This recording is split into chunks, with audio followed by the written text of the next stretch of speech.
choice of a young voice.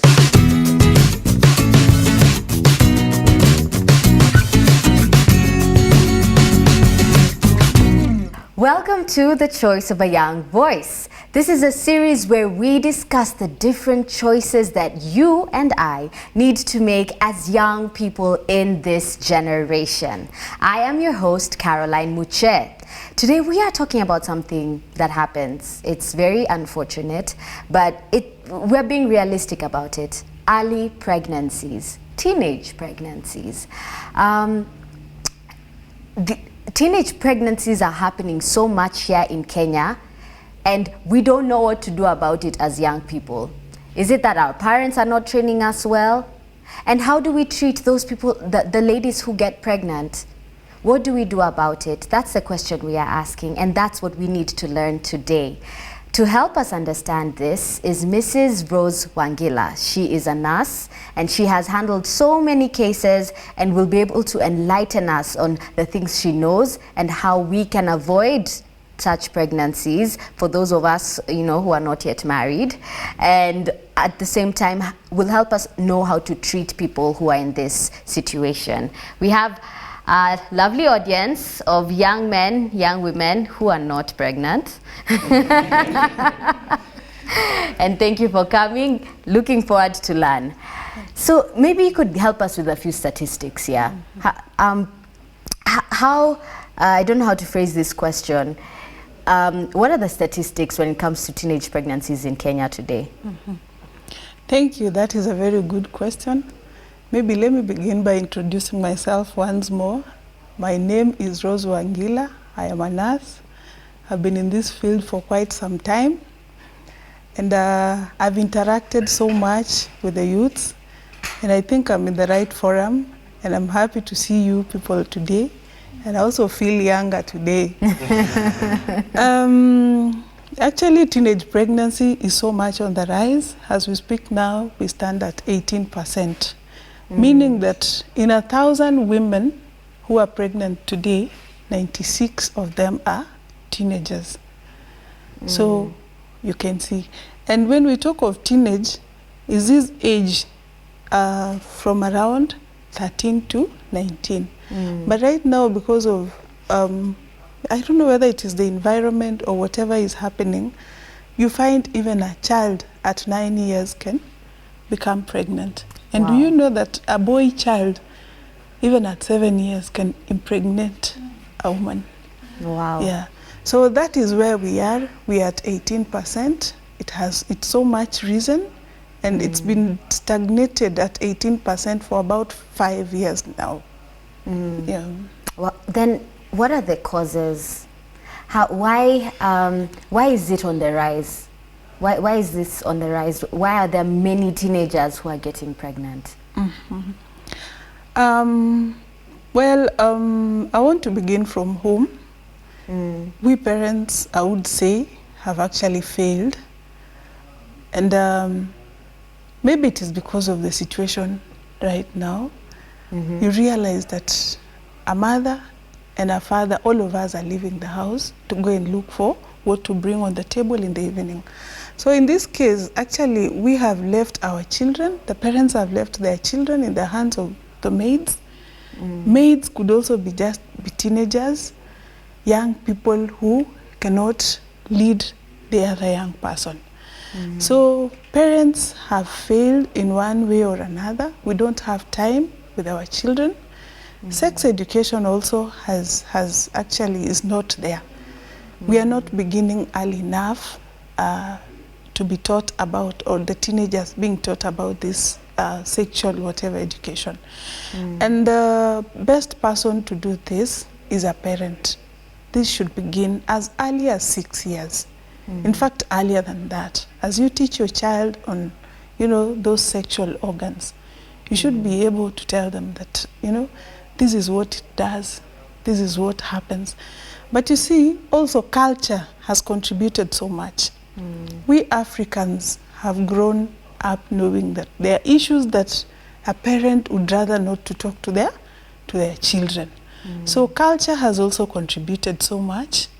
And this has brought up a generation that actually do not have a direction.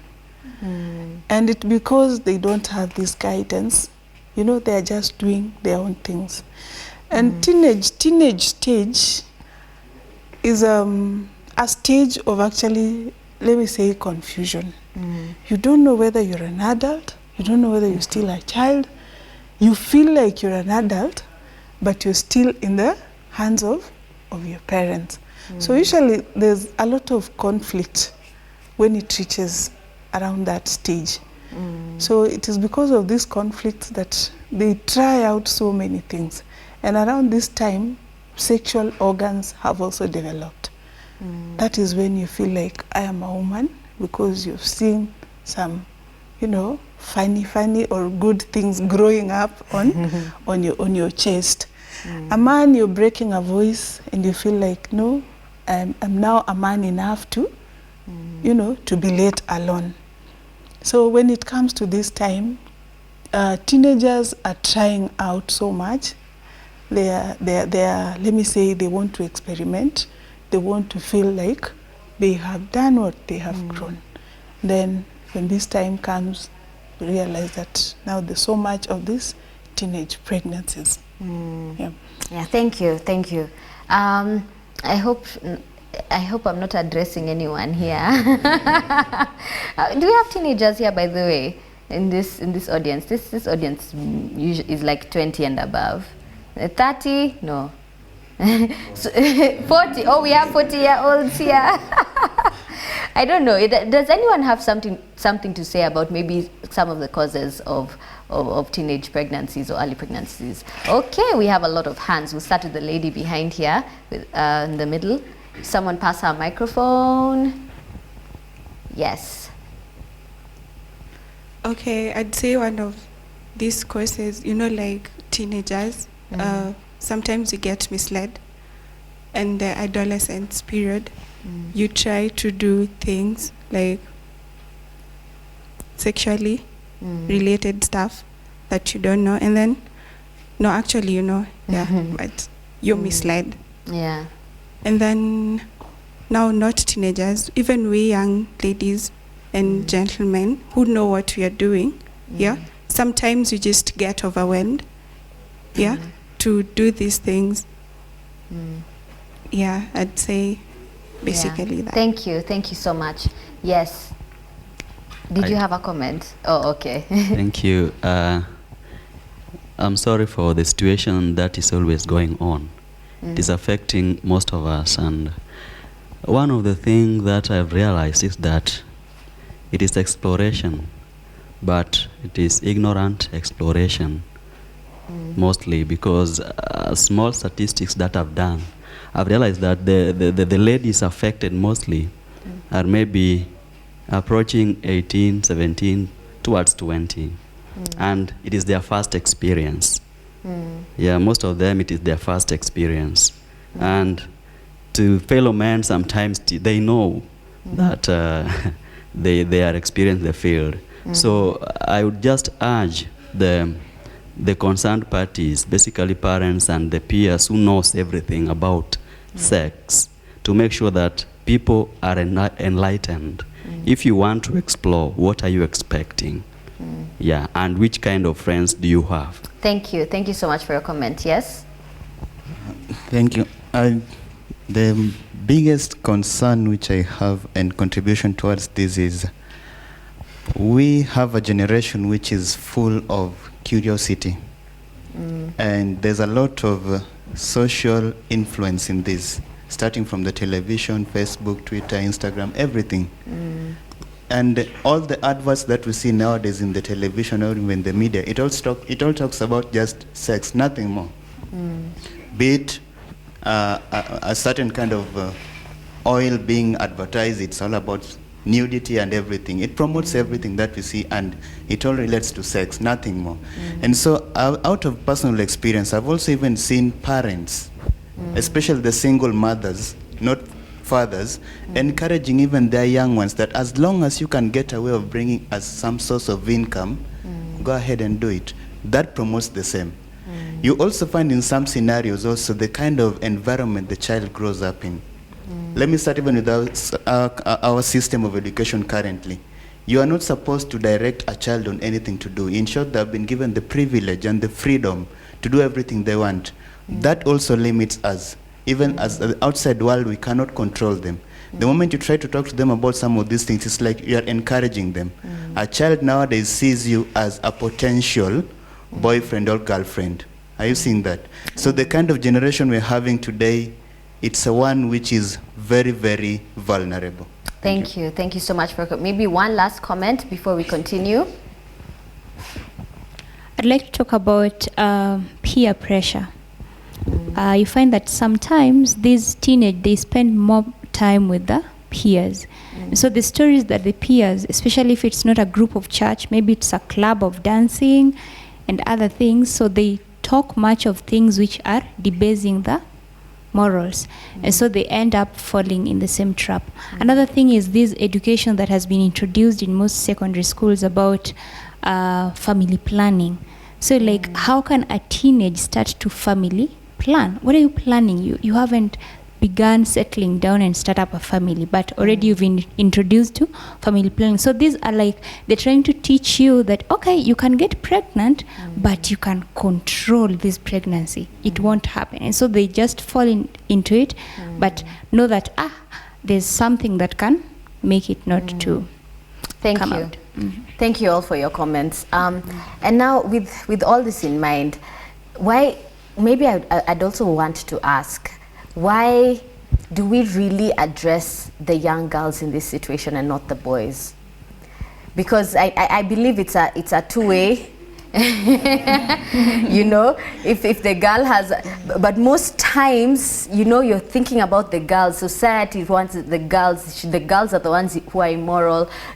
You know, these young girls. What about these boys? Thank you. That is a very good question. And I will still just go back to the culture and the way we Africans have brought up our children. Like if I went to a supermarket today and I have a girl and a boy, what I'll do, I'll buy for my boy child, a car. And for this girl, I'll go for a doll. What does that ring in this baby's whatever mind, or in these children's mind? My place is just to bring children on this earth. That is why I'm being given a child. You know, this is where I belong.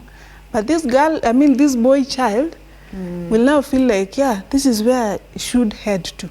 You know, basically, we also do not have policies in place that governs the issues around teenagers, especially the boys. You have done it, so what next? Another thing, you realize that it is the girl who carries everything. Because at the end of the day, you may not have money to even do that DNA. And even a DNA has to come, it's at the end of it all. But right now, you cannot just wake up and say, he's the one who impregnated me. He can as well say, no, I saw you with several of them. So maybe it is not me. This could not be my pregnancy. So what maybe I would say is that we should actually have policies also in place that will protect this young, you know, the girl child. Well, you realize that even in our parliament today, such conversations have been coming up. But what do we see? What do you men do? Some of you will grow up to be parliamentarians. What do you say? Are you trying to protect this girl child? Or this is when now you're like, no, we cannot stand in for this. What we want is this. You know, men are always pulling on their side. But should there be a policy actually to govern? I think this will help reduce the early pregnancies. Because if I know that I'll also carry the consequences at the end of the day, I think I'll not be able to go in for it. Thank you. I want one short comment from a man. Represent your own.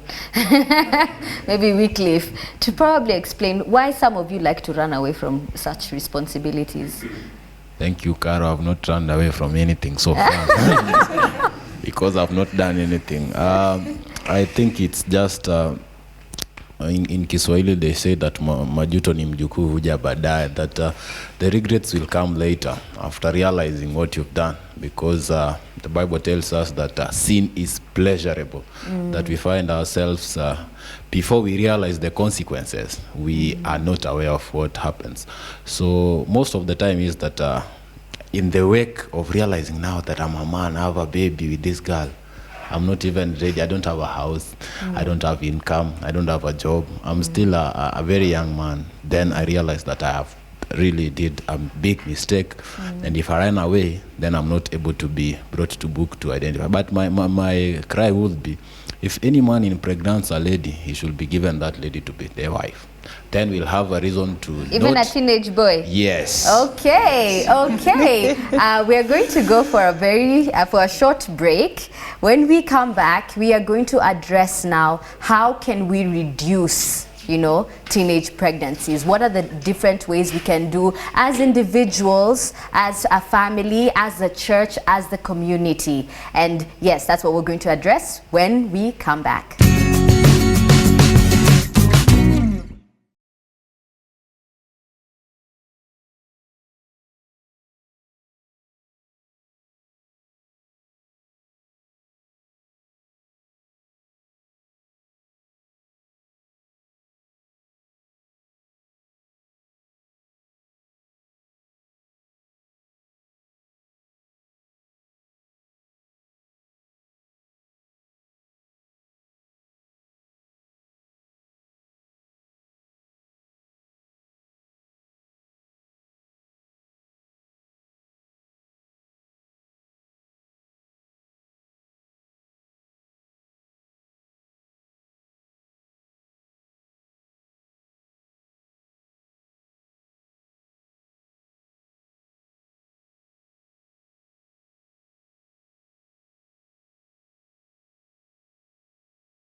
Welcome back. My name is Carol Muchee. You are watching The Choice of a Young Voice. We're talking about teenage pregnancies, early pregnancies, and we've addressed some of the causes of teenage pregnancies, but then the question is, how can we reduce teenage pregnancies today? And I think that's where we want to start this session.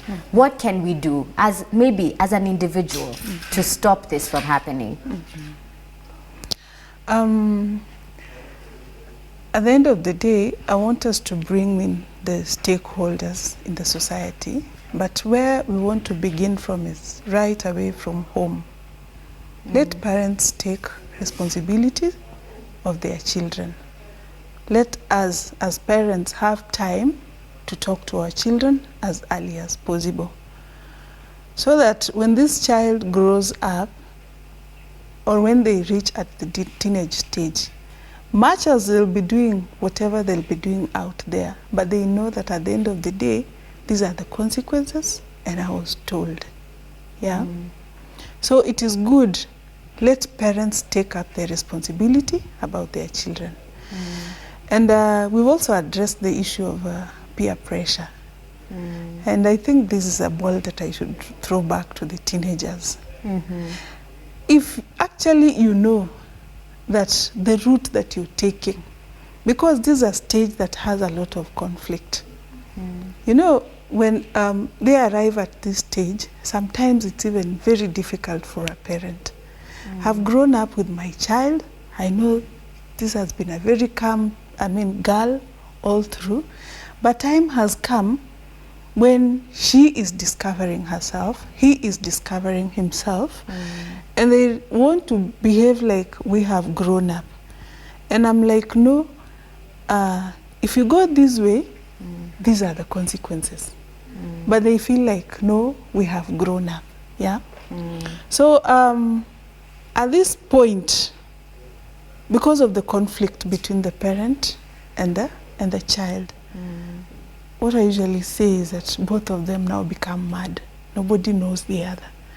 Because this child has also grown up knowing ya kwamba my mom has been very calm But now she's just becoming so tough on me.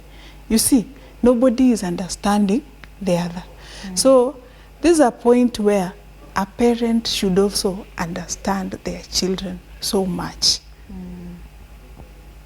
This is when a parent should just be very calm, be patient with them, and talk to them in a very, you know, a way that they should understand. You know, it is because it is at this point also that they don't understand themselves. And sometimes because of this confusion, at the back of their mind, they always want somebody to understand them and somebody to feel like what you're doing is right. As a parent also, grow up with your child. Try to stand in their shoe. Try to relive those years and show them much as you can be here, but this is the way to go. Yeah. Yes. Another thing is that let the government about the implementation of sex education in school. I think right now it's beginning at around in class 6 or something like that. So it should be something that should actually be serious. Let the stakeholders come in, the teachers, let them be serious with this sex education in school, so that if this child missed out, maybe at home, is it possible for them to get it in school? Yeah. And as we continue addressing, you know, now the ways that we can reduce or stop teenage pregnancies today, maybe there could be a question that we could address. Yes, there's a lady behind there.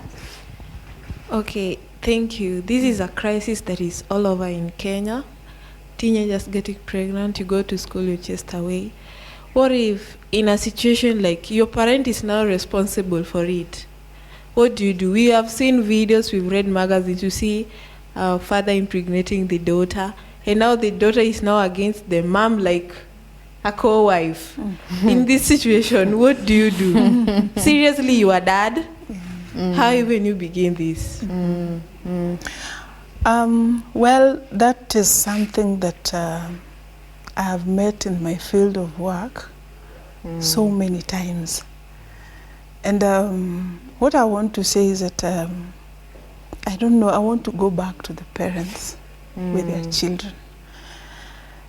You know, time comes when girls usually get attracted to their fathers.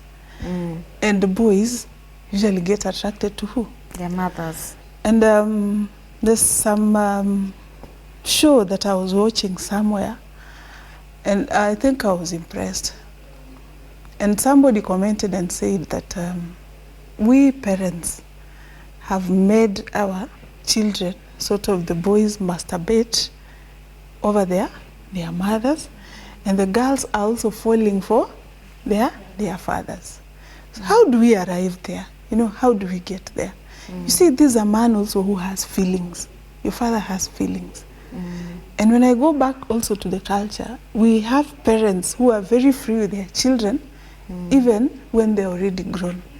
You see, if I go and hug my dad, I have breasts, I have, you know, I hug him.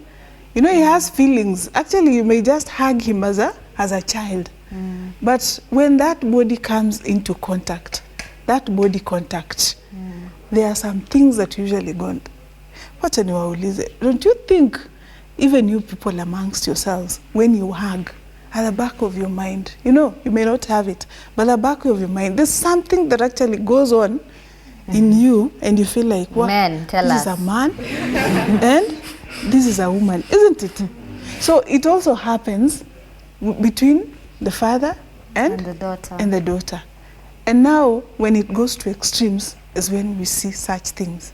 Her father feels like, hey, this can just be a woman like the mother. And the girl also feels like, hey, I can just be a woman like my mom. Wow. So there's that competition.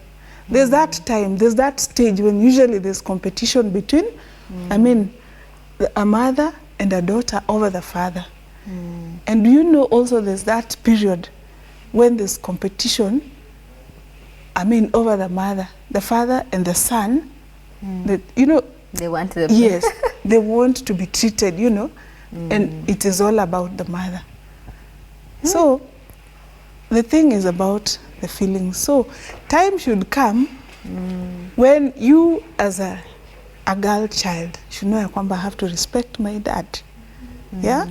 You don't have to hug all through, always.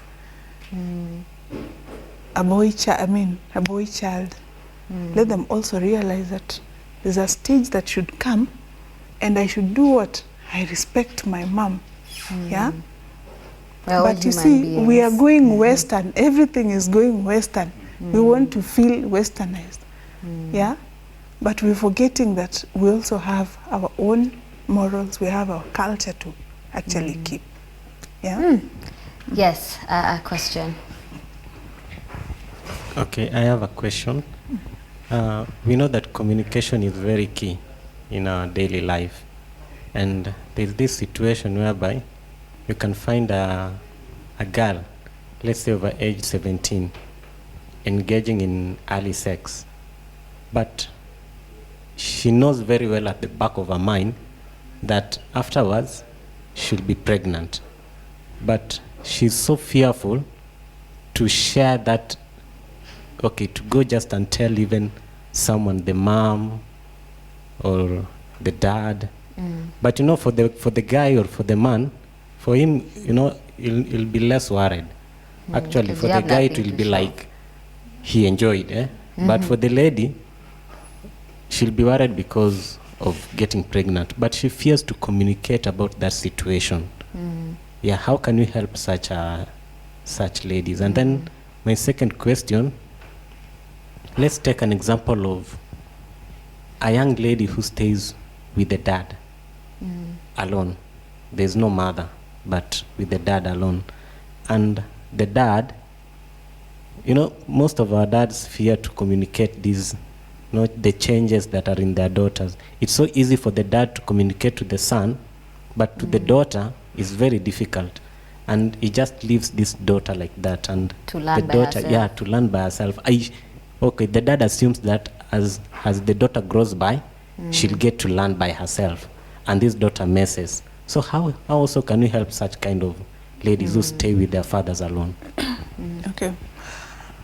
Let me begin with the first question. Please come up again. It was concerning communication. Oh, They yeah. fail Oh, to yeah, communicate. sure. Yeah. Communication. You see, when you have fear, it means that you know the right thing at the back of your mind. Huh? You know you've done something wrong. Huh? And, you know, when you do something wrong, definitely you live in fear to do what? To open up and communicate. I think that is one of the objectives that we'll come to. And I hope I'll be able to answer that when that time comes. Huh? But what I want to say about now the other question, we cannot rule out ya kwamba we'll never have single parents, you know, yeah. But if a mother or a father, maybe you have a mother, you have sons, and you know, for a child to actually be complete, there has to be a mother figure and a father figure. So if by any chance you're a single parent, there's nothing you can do about it. So what you do, you can get a friend, maybe who is a man, but I don't mean the friendship as in quotes. You know, just have that father figure, a man who can talk to your child. And you don't necessarily have to tell your child that, you know, I'm getting this man to come and talk to you. No, just talk to that man to come and do what? And talk to your child. And if you're a mother and you have children, I mean, if you're a father, you have a child, a girl child, and you feel like, you know, there should be a mother figure in their life, get a friend who can do what? Talk to your child if you cannot pass this information to And them. I think in such cases, the community and the church also could have a big role to play. Yeah, it's true. Yeah. Yeah. So it is also important, actually, like she has said, the community and the church should come in. And what I advocate is that actually there was this thing, youth friendly whatever services. We were having them in hospitals and in several areas. But it's like this is something that has been dying slowly. I think because maybe there's no funding or something like that. But if the government could also take this seriously, so that we have several youth-friendly whatever services, whereby these youth, if they fear talking to me, if this teenager fears talking to me as the mother, can also find this service elsewhere. Can go to the youth-friendly whatever for that counseling and guidance, yeah? Yes. Thank you. Any other question before we move on? Yes. My question is, sometimes we have those ladies who are just willing to be single and have children. Yeah, basically maybe some of us have met such ladies. So how about that? How can you help them? They just want to be single, Yes. get pregnant, Or or get a friend probably. I want your genes. Yeah, they want your children. Which is okay. If somebody decides they want to be single and there's nothing to that, it is okay. That is their decision. But in most cases, if you go deeper into those people's lives, you will realize that they've had several heartbreaks in their life. And some of these heartbreaks begin at teenage, whatever stage. So if by 18, I've already had 3 heartbreaks. Because when I'm thinking this is love, to the other person it's just lust. Yeah? Then at the end of the day, I'm pregnant. Yeah? I meet somebody else, I may not actually become pregnant. But within a short period, you know, we had sex and they just left like that.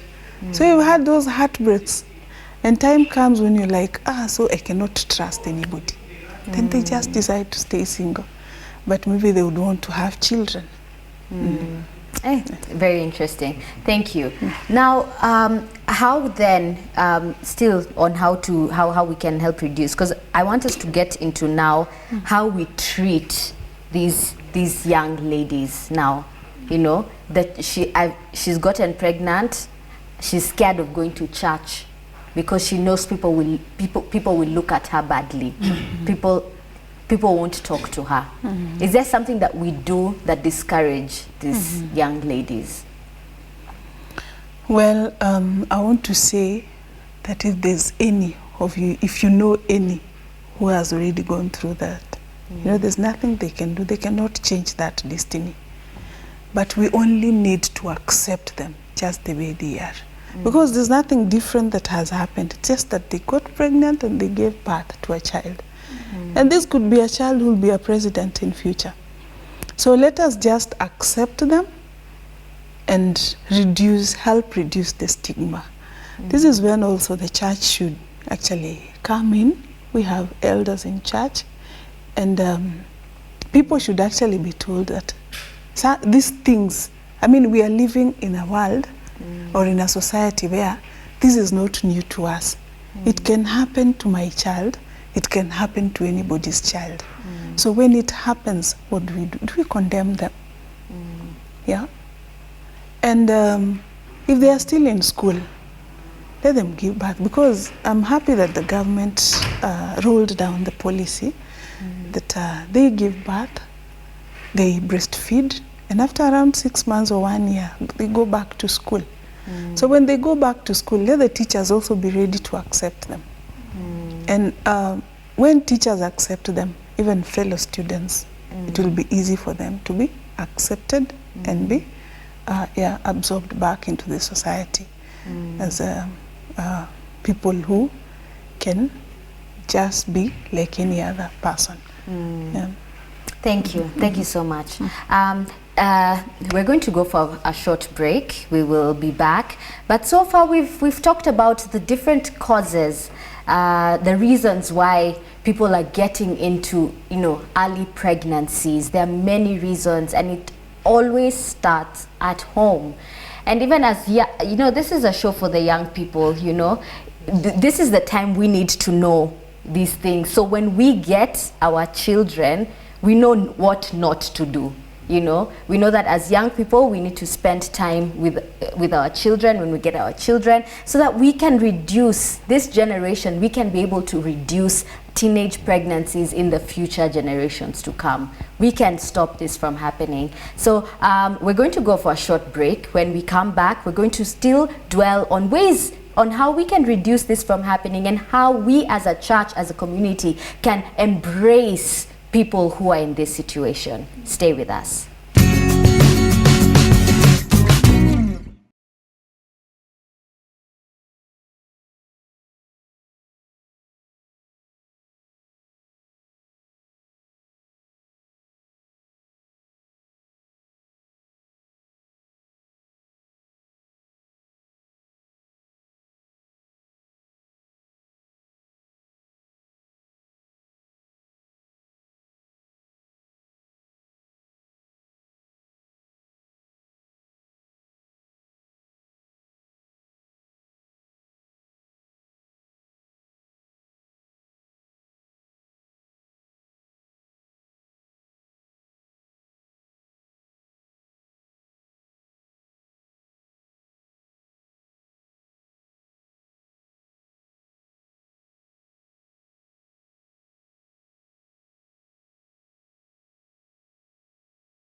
Welcome back.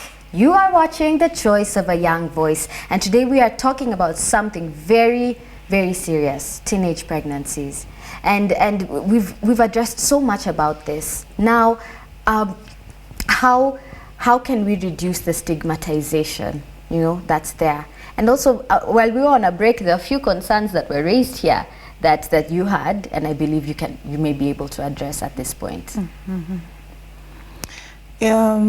The issue of stigma actually has been a challenge, and it continues to bite.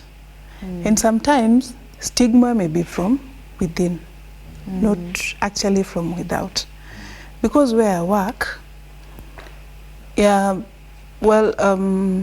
we can have women queuing, being seen by a clinician. And you as a teenager comes, you can imagine sitting in between pregnant women who are 40 years and above, just like me.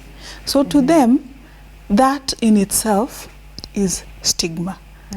So in that scenario, the only way we can reduce stigma in that scenario is that youths or the teenagers should have their own room whereby they are seen and attended to as they leave, so that we are not allowing you to sit with so many older women and you feel like you're out of place because already you're pregnant and you need the service. And if you're left out, that could just be dangerous to your health and the baby that you're carrying.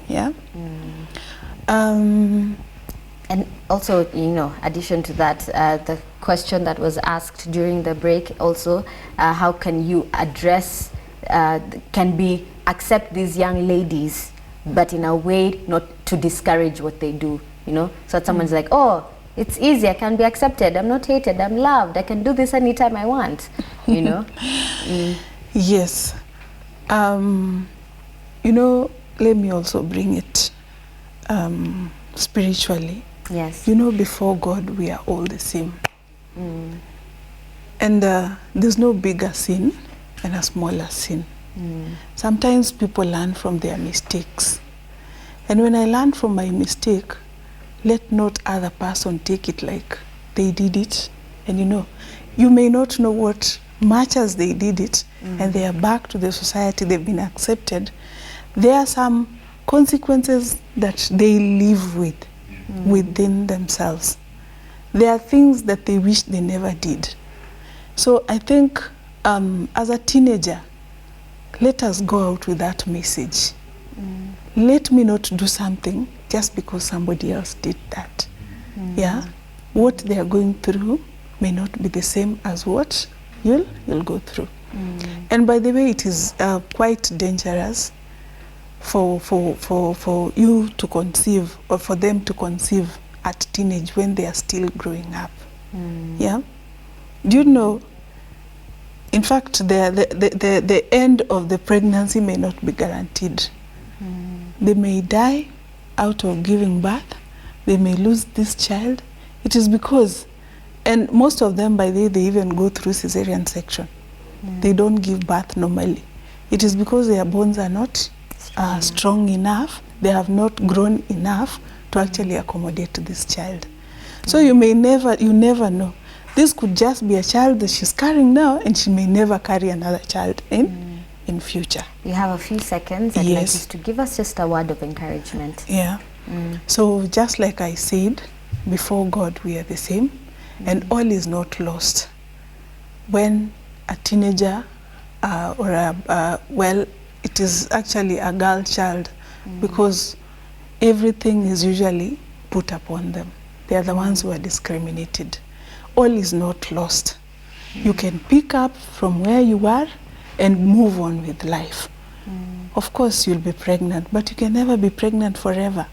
This child will never stay there forever. They will grow. So as the child grows, also grow out of that, but learn to learn from past mistakes. You know you have a future to live. And like somebody said, if you start, delivering or giving out yourself, I hope you understand, giving out yourself when you're still this young, you may not be able to deliver very well when you're growing or grown up, when you actually now need to be there as a mother, as a woman, and as a wife. So just take care of yourself, because once you're there, you can grow out of that. Thank you. And go back to the society and just have life like any other person. Thank you so much. God bless you. I hope you have been blessed. I hope you have been blessed by this episode.